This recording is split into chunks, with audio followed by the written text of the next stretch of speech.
So, dear Ursula, I really thank you very much for being kind and accept my desire to be fulfilled to record your memory. Please go ahead and give us some of your memory from your past, from your childhood, from the time you was active in the institution before hand of the cause, with the hand of the cause, after the hand of the cause. So kindly you arrange it in the way which you wish to be. Thank you, dear Mr. Rohani, Mr. Bijan Rohani, because I think there are too many Rohanis in our Baha'i world. Usually I want to start with the greatest name to everybody who will listen or see this once. Allahu Akbar. Yeah, dear friends, Mr. Rohani told me that I should start even from my childhood, and this is something I really like very much, because I thought about it. I have had a very wonderful childhood. My parents were born, my father 1897 and my mother 1900. And they met each other, I think, when my mother was working as a nurse for children especially, in my father's sister's home. And he fell in love to this very beautiful Bertele, Bertel, or Bertha, as her name was in the passport. Kronmüller. She came from Tübingen, my father from Schwenningen, and he studied in engineering, and my mother became a nurse. So, finally, we decided to marry. That was in 1923. At that time, we were both in a youth movement called Wandervögel. This was after the First World War, when the youth said, never, never again a war.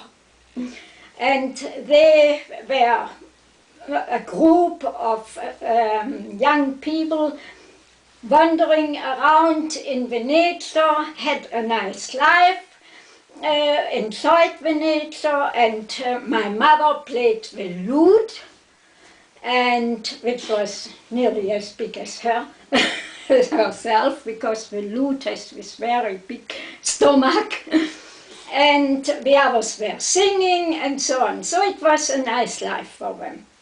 My father worked at that time as an engineer in Winterbach. That's about 40 kilometers from Stuttgart. And when we married, we decided to have children, and the first child came in 1924. At that time, that was, he came in November, and at that time, about beginning of 1924, we accepted the Baha'i faith, because a colleague of my father told him, you must go once to Stuttgart. There is something, this is for you. And he went, of course, there, and he had a beautiful Baha'i meeting in the house of Adelbert Mühlschlegel, a young doctor who has just opened the praxis, or for himself. It was the praxis already of his mother and his father. So he, after the mother has passed away, he took over. And so my father and my mother, they haven't had money. It was the inflation at that time. And so they took a bicycle, and both with their bicycle went to Stuttgart every week for a fireside. And then the first child came. My Hans-Jörg, my wonderful brother, who became only 19 years old because he passed away in the war. It was at the border of Russia and Poland where he was killed. So but both of us, I was born then 3 years later, and we enjoyed the many friends who came always to Winterbach.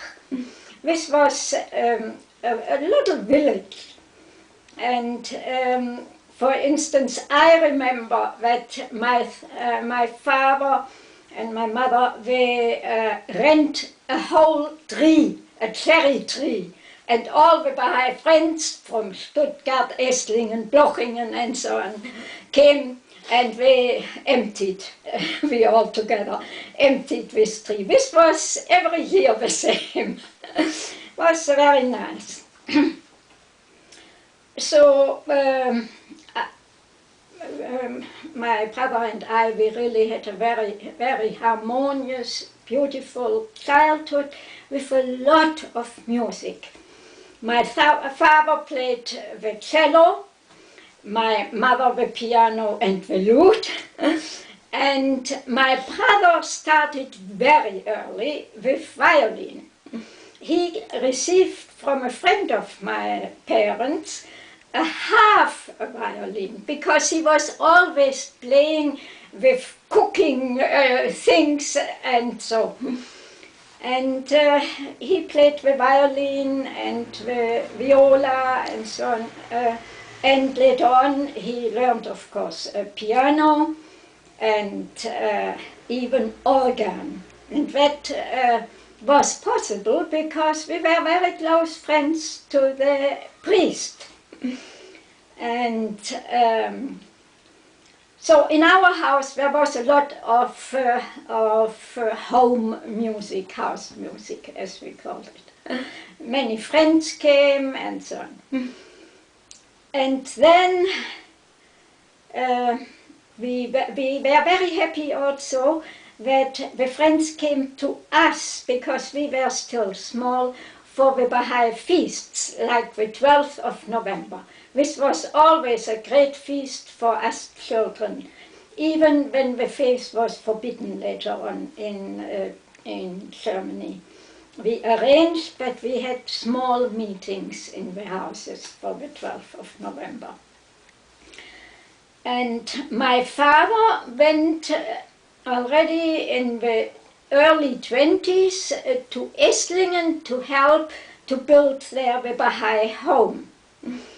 And there the youth was very busy building this house, and it still is used for Baha'i faith, for the Baha'i faith and for Baha'i meetings, but it is of course too small in the meanwhile.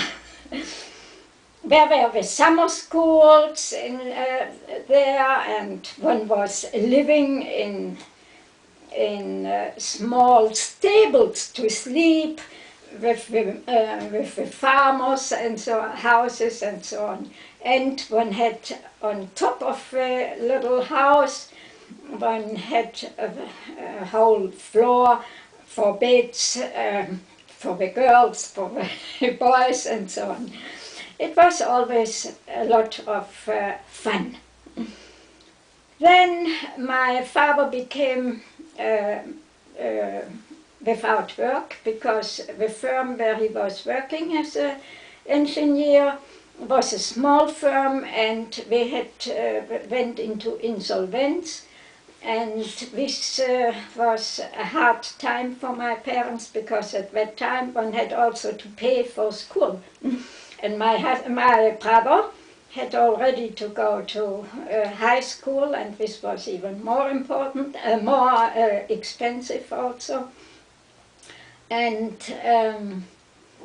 yeah, then finally my father received work in Kodak in Stuttgart. So we moved to Stuttgart under Turkheim. And my father went every morning, he walked from Untertürkheim to Wangen, to his work. Then unfortunately soon was the time when the Baha'is were forbidden, and this started, and I remember this very, very well. I was in the kitchen with my mother preparing the dinner, because when my father came home, we all had together the dinner. and I know what it was made, Pfannkuchen and cauliflower. I know the Pfannkuchen because it was a special atmosphere in the kitchen with the steam and so on.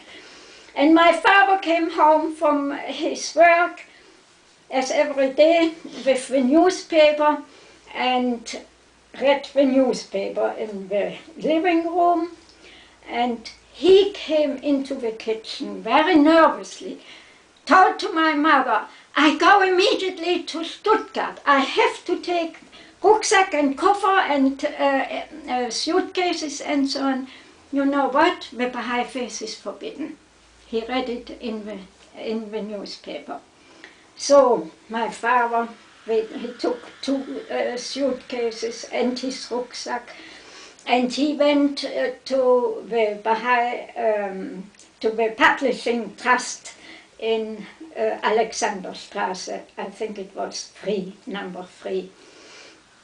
And there he took from each book 1 copy. And then, when the suitcase had still room, he went again and took the ones which he thought are very important. On his way back, he has consulted with my mother about this, what we are doing, how we are making it. On his way back, he went to 2 different friends, asked them if he can leave this suitcase here and this suitcase there and this rucksack there. He told them exactly what was. We knew the Baha'i faith, but we were not Baha'is. And one of them said, take the Mein Kampf with you, put it in your library at home. So first time we have had this book in our house. That was... and he left, of course, quite a... it weren't really many books at that time, but we have had the Sonne der Wahrheit, the Sun of Truth is the German, was the German publication, which came out every month and so on. And yeah, so the war started. And it was still okay, but then soon my father had to go with Kodak to a different place, to a village close to Ulm. And the whole firm was put there. And the schools were sent to different places. My school was sent to Reutlingen. That's close to Tübingen, where I was born. And I had also an aunt there, but I had to live with all the children, and we lived in the hotel close to the station there. It was a big hotel, and the whole school was there, and I really feel sorry for these teachers to be with a bunch of young children, having, you know, we were all homesick and so on. It wasn't good for them, but they did their best, we did our best however we could. And then we were, one night we had to go to the cellar, you know, where the children, where everybody searched for rescue and so on. And the first bomb in Reutlingen fell into this hotel. So we all could go the next day wherever we wanted. And my mother, when she heard this, of course this immediately was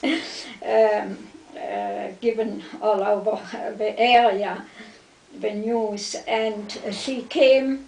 I don't know how, because it wasn't easy, because the train was also, the line was also damaged. But she came and we found each other, and I was brought by her to my relatives to Schwenningen, my beloved Uncle Hans and my beloved uncle, aunt, Auntie Miller. My Uncle Hans was the brother of my father, and my aunt was the sister of my mother. So two brothers married two sisters. We were very, very close. And we had many cousins and cousins. Yeah, there I had to go to another to a school with boys. We were then finally 3 girls in that school, and of course very well known as children of other places where the parents were bombed. Also our home. My mother was alone in Stuttgart, my father in Einsingen, close to Ulm. I am there, and my mother was still in Stuttgart, and we always searched for rescue in their own house down. We lived in a house with 5 other families, and then my mother and all the people down there heard that it was shouted, "It's burning at the Kohler's house." So my mother went up, and she very, very bravely, my goodness, I must say, she tried to put down the fire, and I don't know how she did it, but she was very brave and could save several things. What she couldn't save were the instruments. And this was a great loss for our family. All the instruments were gone, and the music instruments, yeah. And but this was something. It was, I forgot one thing, that is when the people came to search for Baha'i books in our own home. And we were friendly and so on, but we took whatever we could, and whatever we thought it is of the Baha'i has to do with the Baha'i faith. Then, but what we didn't find one book.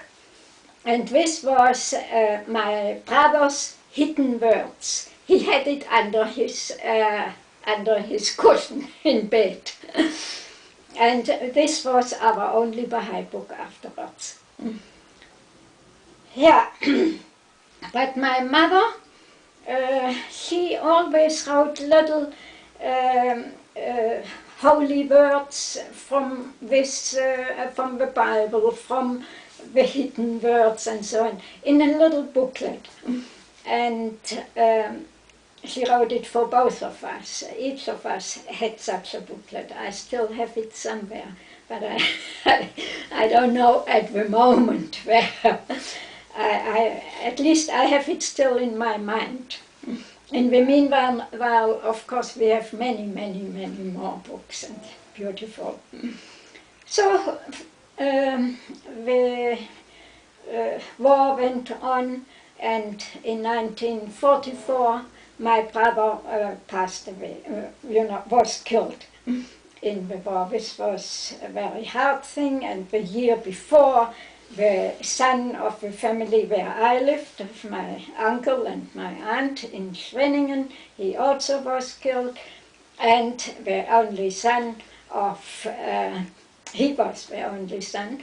And then from my mother's side, all the sisters, we were 5, and together we were 5.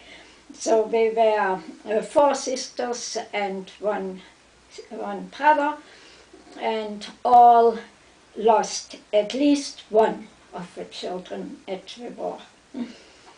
And the same was in the big family of my father. We were 15 children, my father, but many of them passed away earlier.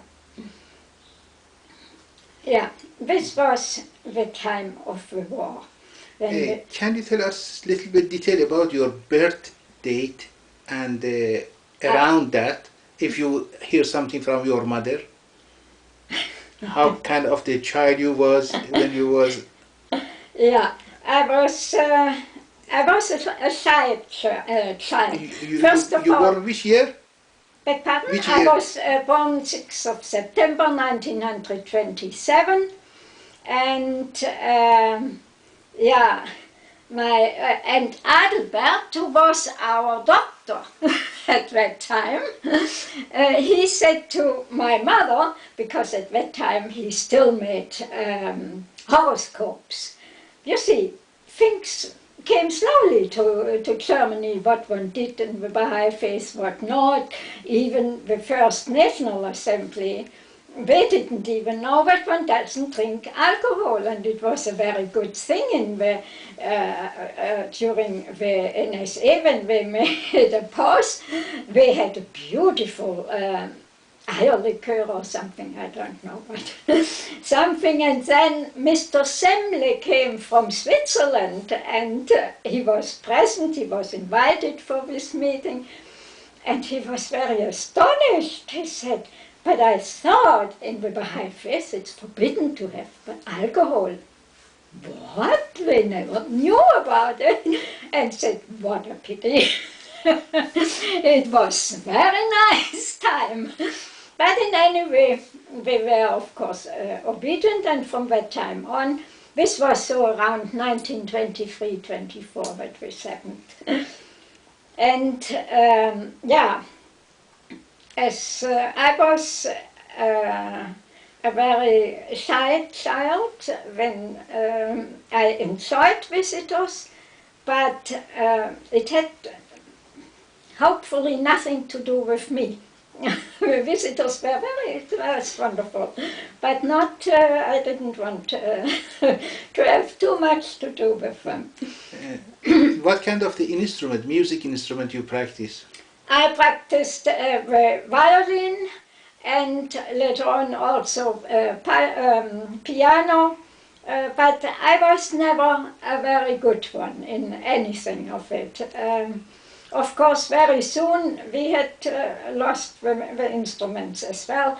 For me, this was not the great catastrophe, but I played it. I played it, and in the house music and so on, I did it also. I started with the triangle. That was it, how I started, yeah. So, when I was a very small child, this was doing. How old you was when the Second War started? Yeah, I was 9. 9. I was, yeah. I remember this very well. 1st of September, we all were in holidays in Schwenningen again, because this was my grandparents' house with a big house. Many rooms. We have had 15 children, so and a big garden around, and all the children came always there. And there I was sleeping in a room which had the window out to the main street. And I heard something, and with horses. Many horses and so on. And then I noticed also some excitement in the house, and of course then I heard it, we have war. It's the first day of the war, and all the soldiers were called. So this was the beginning of the war. So your important part in teenager, and this was in the war, yeah? That was in the war, and during the time we were forbidden. The Baha'i faith was forbidden. And when it's over, how old you was that time? When the war was over, 1945, this was, we were in the French part. My mother, because of the flat, one had to be there again, because if you had a flat where was nobody, immediately someone was put in. And so on. And we had someone who had to live with us in this little place, which was still used. And it was not so easy to get people to repair it during the war. Now, So do you remember how old you was when when you it lost was your over, father? I was 17, 18. Yes, and when you lost your father and brother, how? My brother was killed in 1944, so I was 17. Yeah. And your father earlier, yes? No, my father lived After? long, even after my mother Okay. and after Adelbert. Hmm. He passed away, yes. And after the war, the problem was that how can the Baha'is assemble again? We needed a permission. And it was the story of one of the soldiers in Esslingen who bought an advertisement in the newspaper. So we found, he found us. Not us personally, he found the Baha'is in Esslingen and in Stuttgart. And he was the one who arranged that we got permission from the American military government. And so the Baha'is could assemble in Esslingen and in Stuttgart again. And this was the beginning in that area. Then there was another American soldier in Heidelberg, and he did the same. He was also found through the newspaper, and it started then in the Grossman's house. Now, the house of Adelbert was completely destroyed 2 times. Once with everything burned, and the second time the other bomb.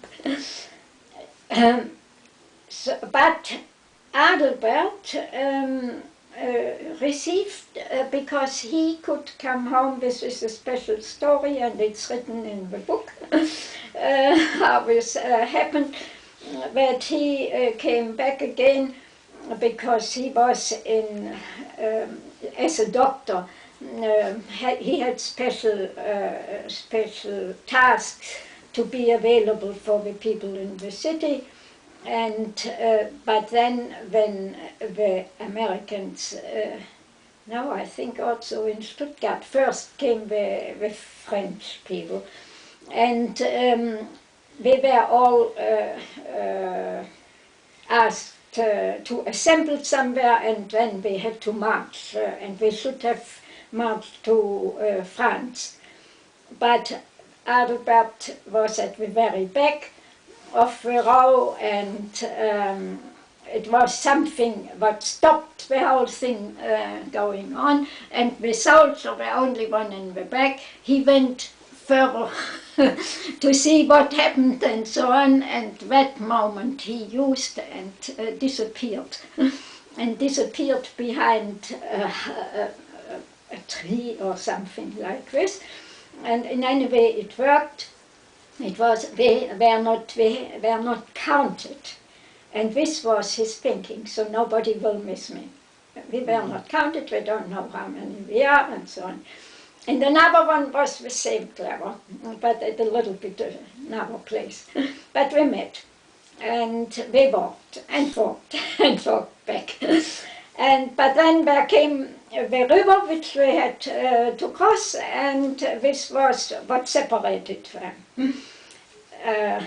And in any way, I think that Adelbert must have said the remover of difficulties, because he went over the bridge and the eyes of the soldier were closed. He just could do this. And so he went back, and he came finally to a house where he knew that the Bursche, that is, you know, the soldier who always takes care for the officer, for a high officer, which was his father. He was a doctor, a general medical doctor in the military service under the king still, but not in the First World War. But still, this was in his passport, this word general, which made his life later on very difficult, poor man. But to this person who took care for the officer, he was still friend with the whole family and so on. And when Adelbert was in front of his door, he was so happy and, of course, took him in and took care for his feet. Because the first thing what happened to Adelbert was his shoes were taken off from the French soldier. And he got his shoes, which didn't fit to him at all. So he had very bad feet at that time. And he healed it with what one drinks in this area, most. This is apples who became sour and so on. So in any way, he was taken care of now, of this good man, and finally he could walk on and see what happened in Stuttgart and how does he find his Herma again. This was always the important thing. Also of my father to find his Bertel again. But this was more easy than with Herma, because she was in the meanwhile in another place, but we found each other. Now, yeah. If you can add some more just to close your first 20 years of your life. Yeah. So we can go to the next after that. That's fine. Yeah. I was in Schwenningen, and then there was announced that the youth of Germany would meet in Esslingen in the Häusle, and we would like to come together again and to meet each other. So where was the problem? I was in the French area, under the French government and military government, and Stuttgart and Esslingen at that time was already under the American government.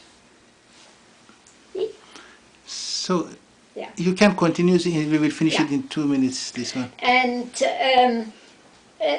so I needed a special passport and a special invitation and so on, and I made myself even much younger. I put my two things here, and I dressed very young so that I could pass the border without this special invitation and with special things, just to go as a child to my parents and so on. Or at least to my mother. So I was able to come to this first meeting in Esslingen. And this was a great, great thing for all of us. And then I had to go back again, but for this I had the papers from Stuttgart then, from the American military government. Yeah, so finally we started our youth work, because now I came back and I finished the school in Stuttgart, and but we had very little school because we had all to do work for cleaning the city again. We had to clean the stones, and because Stuttgart was very much bombed. And at that time when finally Adelbert got a flat in the Alexanderstraße 112, which is very well known to all the Baha'is of that time, and there he could start with his praxis. And he needed a nurse, so to speak. And as my uncle in Schwenningen is a doctor as well, and was training the Red Cross people and so on in Schwenningen, and I made a course there and so on. So I could very easily be his nurse. This was what brought me off the street. to clean the houses, clean the stones and so on, which wasn't bad. I could also do this, and I did it as everybody had to do it, and there was no such thing. But I also enjoyed the other work with Adelbert in his praxis. That was, the time went on, and finally it became, we had full Baha'i activity again. Oh, I forgot, my father became the NSA secretary of the National Spiritual Assembly in Germany, which was must have been very difficult for him, because he, at that time, at his youth, one learned French and not English. But the Baha'i correspondence with Shoghi Effendi and so on was always in English, but we managed, of course. There was Adelbert in the NSA, there was Hermann Grossmann in the NSA, and there were enough people with English who had to make in any way the translations for the Baha'i community, because at that time the Baha'i community was thirsty for getting information and so on, what is going on in the world, and it was a very exciting time. And we formed, or it was most probably appointed at that time, the Youth Committee of Germany, the National Youth Committee. First it was, of course, the Youth Committee, as the Baha'is always like committees, in Stuttgart and Esslingen, all had their own youth committees. And then there was the National Youth Committee. Yeah, then it came already to 1953. 53, which means how old you was that time? I was born 27. 27, so 50. 26. I was 20. Yeah. 26. So we'll close this subject and we'll start it after electricity. Yeah. Okay. Yeah. Thank you very much for this part. Welcome.